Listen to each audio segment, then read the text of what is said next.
136. Di sini saya sebagai anak yang ber-IQ tinggi dengan nama Rafan. Halo teman-teman semua, perkenalkan nama saya Muhammad Zulfa Saifawan dengan NIM 22107010132. Ini saya berkelas sebagai Bapak Guru. Dadah.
Apa nak?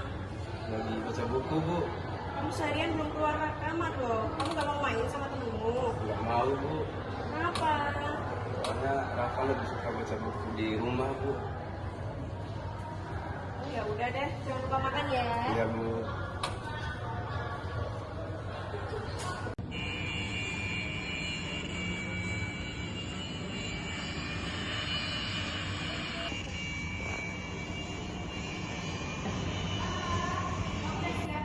Udah, Bu.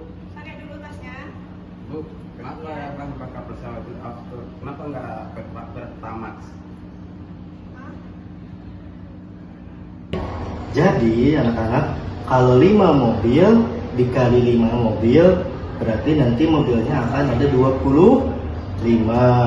Karena 5 kali 5 itu anak-anak hasilnya adalah 25.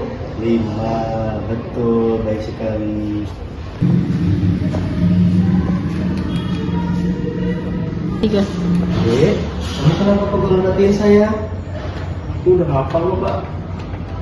Kamu sudah apa? Oke, coba Bapak tes.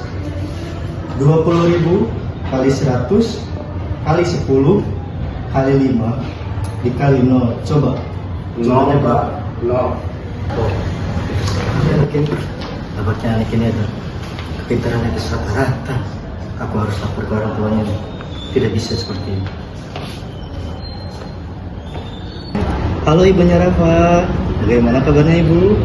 Alhamdulillah, kalau ibu selalu sehat selalu. Jadi gini bu, saya perwakilan dari sekolah meminta kesediaan ibu untuk ke ruangan saya atau mengunjungi sekolah ini karena ada hal yang perlu kita bicarakan. Seperti itu ibu. Oke, terima kasih ibu. Baik, sama-sama. Halo ibunya Rafa. Iya Bapak, selamat siang. Ya, karena nama saya Budi, Ya. saya salah satu staf pengajar di sekolah ini. Jadi seperti ini ibu, anak ibu, saudara Rafa ini sepertinya memiliki pintaran memiliki teman-teman usianya. Nah, Rafa seringkali ketika diberi pelajaran itu Rafa sudah mengetahui mengenai ilmu yang saya sampaikan. Nah, oleh karena itu saya ingin menanyakan kepada ibu, kira-kira bagaimana nih perilaku Rafa ketika berada di luar sekolah atau saat khusus di rumah. Kira-kira itu seperti apa ya? Iya Pak, Mama Rafa itu kalau di rumah emang gak pernah mau keluar Pak. dia kalau saya ajak ke taman, dia malah memilih ke perpus, Pak. Kemarin juga dia sempat tanya-tanya hal-hal yang di luar nalar, Pak.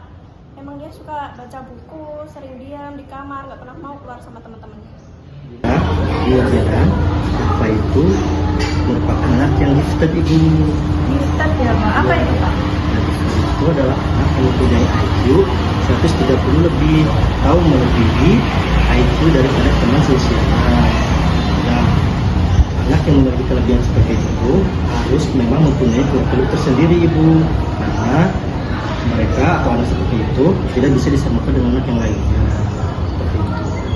Jadi solusi atau tindakan saya seperti apa, Pak, ke depannya? Kalau saya boleh sarankan, Ibu bisa mencoba ajak Rafa ke psikolog biar Ibu mengetahui bagaimana sih kurikulum yang benar atau hal-hal yang disarankan untuk anak yang memang mengalami gifted tersebut. Jadi seperti itu, Ibu. Ya, Ibu, nanti juga saya akan temani Ibu untuk membawa Rafa ke psikolog. Kebetulan nih saya punya psikolog terkenal dan memang sering menangani kasus-kasus seperti anak itu tadi. Namanya nanti ada Dr. Rifa. Beliau memang sangat mahir di bidang tersebut. Nanti apakah Ibu berkenan membawa Rafa ke psikolog tersebut? Wah, kebetulan sekali ya, Pak. Boleh, Pak, saya sangat berkenan untuk ikut Bapak ke psikolog. Oke, Bu, berarti saya akan tetap bertelepon dulu. Sebelumnya terima kasih, Pak. Ya, terima kasih banyak.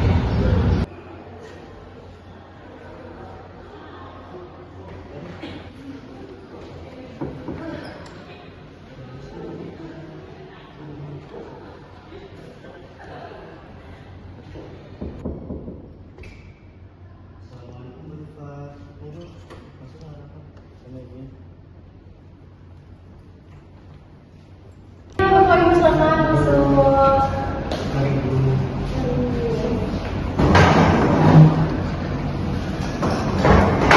Jadi gini, Bu Rifa, kebetulan ada salah satu anak di sekolah kami yang memang memiliki kelebihan IQ di atas rata-rata teman sebayanya. Nah, jujur kami dari pihak sekolah sangat bingung untuk mengatasi hal tersebut. Dan akhirnya kami inisiatif untuk berkonsultasi dengan Bu Rifa dengan membawa orang tuanya ke sini. Mungkin Ibu bisa disampaikan. Ya, Ibu, di sini perkenalkan saya sebagai orang tua dari Rafa. Ingin menyampaikan keluhannya Rafa. Jadi di rumah emang dia itu terlihat tidak seperti anak-anak pada umumnya, Ibu. Dia sering membaca majalah, buku-buku, atau sering ke perpus, Ibu. Dia jarang banget keluar sama teman-temannya. Nah, jadi di sini saya minta tolong bantuannya untuk mengintervensi anak saya, Ibu. Oke, mungkin dari yang sudah dijabarkan oleh Pak Rudi dan ibunya Rafa tadi, memang Rafa ini mengarah ke anak yang berbakat atau gifted. Nah, mungkin nanti kita akan melakukan berbagai macam tes dulu ya Ibu, seperti tes IQ dan juga sedikit wawancara lah yang akan saya lakukan ke Rafa, dan apakah benar Rafa ini termasuk anak yang berbakat. Nah, untuk anak berbakat sendiri, ini mereka memang memiliki IQ yang rata-rata lebih tinggi daripada anak-anak seumurannya Rafa, begitu, sekitar 130 lebih di atasnya gitu. Nanti mungkin bisa Ibu jawab, tolong panggilkan Rafa ya Bu, biar kita bisa segera mulai tesnya. Baik, Ibu. Halo Rafa, nah jadi nanti Ibu ada beberapa tes ya buat Rafa kerjain. Kamu suka matematika ya katanya ya? Nah ini ada beberapa tes matematika, nanti tolong Rafa kerjain ya.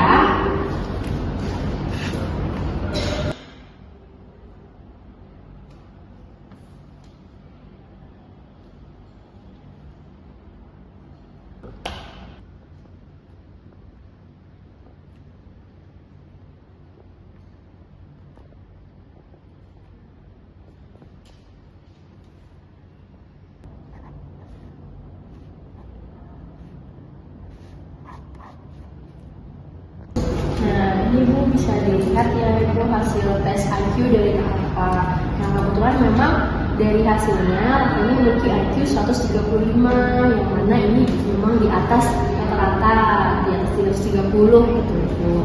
Nah, bisa dibilang Ibu, anak berbakat seperti Rafa ini yang memiliki IQ di atas 130 memiliki ciri khas dalam berbagai aspek. Nah, salah satunya itu dari segi kognitifnya Ibu.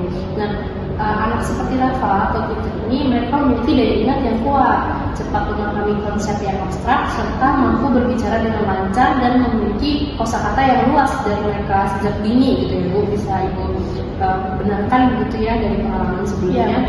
Nah, mereka ini juga cenderung belajar secara mandiri dan memiliki rasa ingin tahu yang tinggi. Makanya beberapa kali seperti yang diceritakan, Rafa seringkali bertanya tentang hal-hal yang tidak sesuai dengan anak di umurnya ya Bu berarti. Nah, selain itu, secara emosional dan sosial, anak berbakat seperti Rafa ini juga sering menunjukkan empati yang tinggi, namun memang terkadang merasa berbeda dari teman sebayanya yang dapat membuat mereka mengalami kesulitan dalam beradaptasi. Makanya juga Rafa temannya agak kurang banyak, seperti itu yang mungkin tidak cocok dengan umur sebayanya. Nah, beberapa dari anak berbakat ini juga memiliki kecenderungan memiliki sifat yang perfeksionis gitu ya. Nah, selain perfeksionis, mereka juga rentan terhadap kecemasan dan tekanan untuk selalu unggul. Gitu. Dari segi kreativitas dan motivasi, mereka juga memiliki imajinasi yang kuat, seringkali menghasilkan ide-ide yang unik, serta tertarik pada hal yang banyak dengan motivasi belajar yang tinggi. Gitu.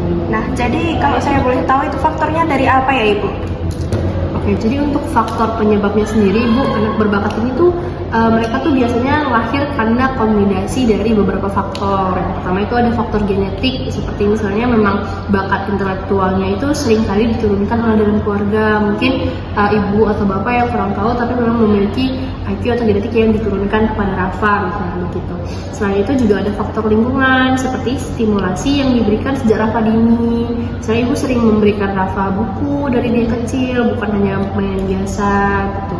Paparan literasi tadi, diskusi intelektual, dan juga aktivitas yang eksploratif begitu.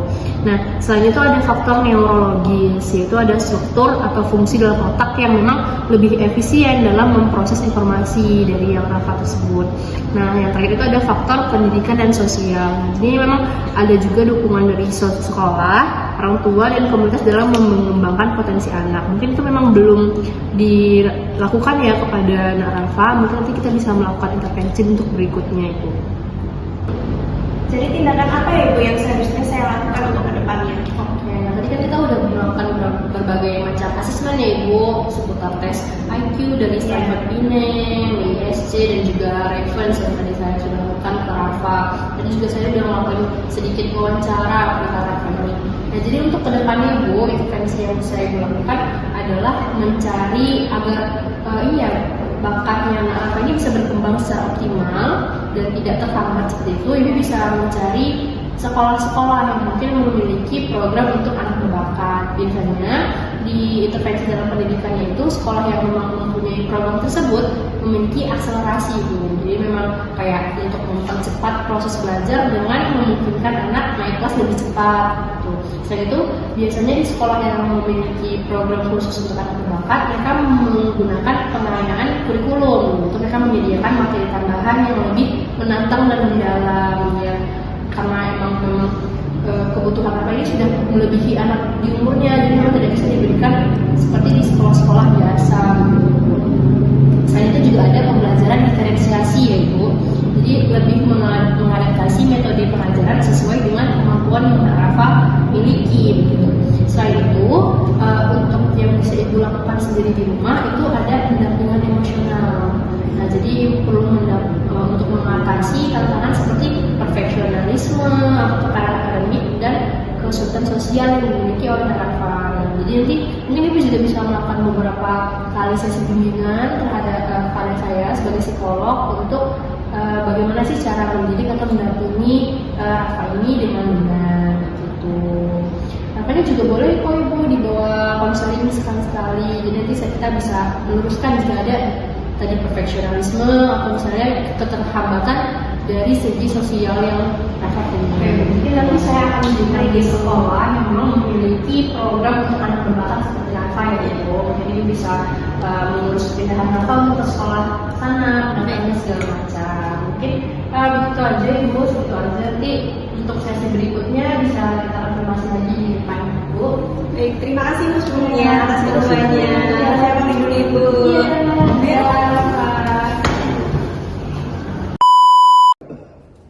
Saya Rafa. Saya Ibu Rafa. Saya Bapak Rudi. Dan saya psikolog. Kita mengucapkan Terima kasih sebanyak-banyaknya sudah menonton video kami. Semoga video kami bermanfaat untuk kita semua. Yeay, Dadah. dadah. Dadah.